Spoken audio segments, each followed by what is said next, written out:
Vive Angela Merkel et vive David Cameron. Voilà deux dirigeants courageux, exemplaires. Grâce à eux, l'Allemagne et la Grande-Bretagne renouent avec la croissance. Tous deux ont su imposer une politique de rigueur en dépit des réticences. Et ça marche. Grâce à de semblables efforts, l'Espagne sort du rouge également. L'Italie et le Portugal suivront si leurs dirigeants ne flanchent pas. En comparaison, la France fait évidemment pas le figure, elle dont les dirigeants ne veulent pas entendre parler d'austérité. Oh, ils maîtrisent parfaitement la rhétorique, mais ils sont habités par la trouille. Oui, le drame de la politique a un nom, la lâcheté. C'est un mal collectif, dont même le chef de l'État est atteint. Il est bien beau d'être martial au Mali ou d'avoir voulu, inconsidérément, bombarder la Syrie. Mais François Hollande ne grandit pas sa fonction quand, en politique intérieure en tout cas, il choisit l'esquive, là où il faudrait trancher. Son récent recul devant des lycéens solidaires d'une collégienne expulsée au Kosovo, Leonarda, est symptomatique d'un indéfendable angélisme.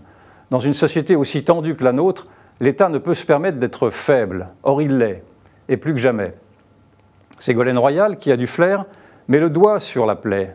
Pour illustrer justement le courage en politique, elle pose en une d'un magazine, en toche blanche, drapeau français en main, un pastiche de la liberté guidant le peuple de Delacroix. Mais le vrai courage ne se met pas en scène. Il passe par des actes d'autorité et par une indifférence au sarcasme. Or, rares sont les politiques de cette trempe. Il y a Manuel Valls pour le PS, Marine Le Pen pour le FN, à l'UMP, Fillon s'y essaye, Copé aussi. Tout cela est poussif. Mais qu'ils le sachent tous, l'opinion, elle, encouragera toujours le plus hardi.